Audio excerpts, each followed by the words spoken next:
آج کی اس وضاحتی پیشکش میں ہم ایک ایسے راز سے پردہ اٹھائیں گے جو بظاہر بہت معمولی لگتا ہے، لیکن درحقیقت یہ ہماری جدید تعمیراتی دنیا کا ایک بہت بڑا اور اہم حصہ ہے۔ کیا ہم نے کبھی سوچا ہے کہ آٹوکلیوڈ ایریٹڈ کانکریٹ، جسے عام طور پر ASC کہا جاتا ہے، اس کی اتنی بڑی اور بھاری بھرکم عمارتیں آخر اتنی مضبوطی سے کیسے جڑی رہتی ہیں؟ اس راز کے پیچھے کوئی جادو نہیں ہے، بلکہ ایک خالص اور تھوڑی سی پیچیدہ سائنس کام کر رہی ہے۔ آج ہم ASTM 166009 کے معیارات کا گہرائی سے تجزیہ کریں گے اور اس معمے کو حل کریں گے کہ یہ مخصوص کیمیائی مادہ کیسے کام کرتا ہے۔ یہ وہ غیر مرئی طاقت ہے جو ہمارے ارد گرد کے ان دیواہیکل ڈھانچوں کو ایک ساتھ تھامے ہوئے ہے۔ ذرا اس بات پر غور کریں، کنکریٹ کی یہ بڑی بڑی عمارتیں ایک گتے کے ٹکڑے سے بھی پتلے جوڑوں پر کیسے نثار کر لیتی ہیں؟ یہ سوچ کر یہ حیرانی ہوتی ہے کہ ہزاروں ٹن وزنی دیواریں اور بڑے بڑے بلاکس ایک ایسے جوڑ کے ذریعے آپس میں جڑے ہوتے ہیں جس کی موٹائی شاید ہمارے اور آپ کے بٹوے میں رکھے کسی عام کریڈٹ کارڈ کے برابر ہو۔ اور بالکل یہیں پر ASTM اسٹینڈرڈ C1660 کی اہمیت سامنے آتی ہے۔ دراصل یہ وہ غیر مرئی حفاظتی جال ہے جو اس بات کو 100% یقینی بناتا ہے کہ یہ انتہائی پتلا جوڑ کسی بھی صورت میں ناکام نہ ہو۔ ذرا سوچئے، اگر یہ معیار نہ ہو تو تعمیراتی دنیا میں کتنے تباکن حادثات رونما ہو سکتے ہیں۔ تو آئیے اس سفر کا باقاعدہ آغاز کرتے ہیں۔ اس پیشکش میں ہم ان اہم پہلوؤں کا جائزہ لیں گے۔ سب سے پہلے ASTM C 1660 کو سمجھنا، پھر تھن بیڈ مارٹر کیا ہے، اس کے لیے مطلوبہ مواد، ٹیسٹ بلاکس کی تیاری، سپلٹنگ ٹینسائل ٹیسٹ، اور آخر میں مضبوطی اور حفاظت کی کیا ضروریات ہیں۔ پہلا حصہ ASTM اسٹینڈرڈ C1660 کو سمجھنا اور اس کی بنیادی اہمیت۔ دوسرے حصے کی طرف آتے ہیں، آخر یہ تھن بیڈ مارٹر چیز کیا ہے؟ یہاں سب سے دلچسپ اور قابل غور بات یہ ہے کہ اس معیار کے مطابق یہ ایک پہلے سے تیار شدہ یعنی پری بلینڈڈ مارٹر ہے۔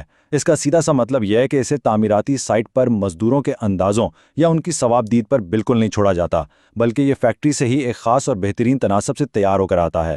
یہ خاص طور پر AAC بلاکس کو جوڑنے کے لیے بنایا گیا ہے، گویا چنائی کے لیے ایک سپر گلو۔ اب ذرا اس ہندسے پر توجہ دیں، ایک 16 سے ایک 8 انچ تک، یعنی صرف 2 سے 3 ملی میٹر۔ روایتی اینٹوں کے مارٹر کے بارے میں سوچیں، جو عام طور پر آدھے انچ تک موٹا ہوتا ہے اور بسا اوقات تو اس سے بھی زیادہ۔ اس کے مقابلے میں ہمارا یہ تھن بیڈ مارٹر انتہائی پتلا ہے۔ یہ اتنی سخت حد ہے جس میں غلطی کی کوئی گنجائش ہی نہیں ہوتی۔ اتنے پتلے جوڑ کا بنیادی مقصد بلاکس کے درمیان زیادہ سے زیادہ براہ راست رابطہ قائم کرنا ہوتا ہے، لیکن اتنے باریک جوڑ سے بھرپور مضبوطی حاصل کرنے کے لیے اس مواد کا غیر معمولی ہونا بہت ضروری ہے۔ تیسرا حصہ اس حیرت انگیز مارٹر کو بنانے کے لیے درکار مخصوص مواد کی تفصیل۔ تو اس کی ترکیب میں کیا شامل ہیں؟ ان بنیادی اجزاء میں پورٹلینڈ سیمنٹ اور ہائیڈریٹڈ لائم سے لے کر masonry cement, blended hydraulic cement اور تیزی سے سخت ہونے والا ہائیڈرولک سیمنٹ شامل ہیں۔ ان میں سے ہر ایک جز کی ایک خاص مقدار اور قسم ہے جسے ASTM کے مخصوص معیارات پر پورا اترنا لازمی ہے۔ یہی وہ اجزاء ہیں جو مل کر وہ کمال کی بنیاد فراہم کرتے ہیں جو اس باریک جوڑ کو ممکن اور مضبوط بناتی ہیں۔ اب ایک بہت ہی حیران کن اصول کی طرف چلتے ہیں۔ عام مارٹر میں ریت کے ذرات کی درجہ بندی کے بہت سخت اصول ہوتے ہیں، لیکن تھن بیڈ مارٹر میں فائن ایگریگیٹس کے لیے وہ روایتی شرائط لاگو نہیں ہوتی۔ اس کے بجائے اصول بہت سادہ لیکن انتہائی اہم ہے۔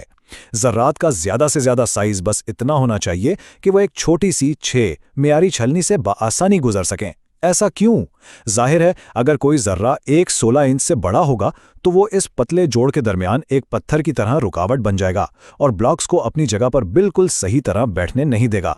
اس کے ساتھ ساتھ اس مارٹر میں شامل کیے جانے والے چپکنے والے کیمیائی مادوں یعنی ایڈیسیوز پر بہت سخت پابندیاں عائد ہیں۔ کلورائڈ ایک ایسا کیمیکل ہے جو اگر مقررہ مقدار سے ذرا بھی زیادہ ہو تو وہ مارٹر کی عمر کو کھا جاتا ہے اور اس کے اندر موجود کسی بھی دھاتی چیز کو تیزی سے زنگ آلود کر دیتا ہے۔ اسی لیے قانون یہ ہے کہ پانی میں حل ہونے والا کلورائڈ 65 پارٹس پر ملین اور تیزاب میں حل ہونے والا کلورائڈ 90 ppm سے زیادہ کسی صورت نہیں ہونا چاہیے۔ یہ پابندی اصل میں آنے والے کئی سالوں کے لیے ڈھانچے کے طویل مدتی استحکام کی ضمانت ہے۔ چوتھا حصہ، لیبارٹری میں اس کی جانچ کے لیے ٹیسٹ بلاکس کی باقاعدہ تیاری۔ لیب میں ٹیسٹنگ کا یہ سارا عمل ایک بڑے AAC بلاک سے شروع ہوتا ہے۔ اس بلاک کو بہت احتیاط سے خشک کاٹ کر 4 بائی 4 بائی 4 انچ کے چھوٹے کیوبز کے 5 جوڑے نکالے جاتے ہیں۔ یہاں خاص طور پہ خشک کاٹنے کا ذکر کیا گیا ہے جو انتہائی اہم ہے، اور اس کے فوراً بعد خشک ہوا کا استعمال کرتے ہوئے کٹائی کے دوران پیدا ہونے والی دھول کو مکمل طور پر صاف کرنا لازمی ہے۔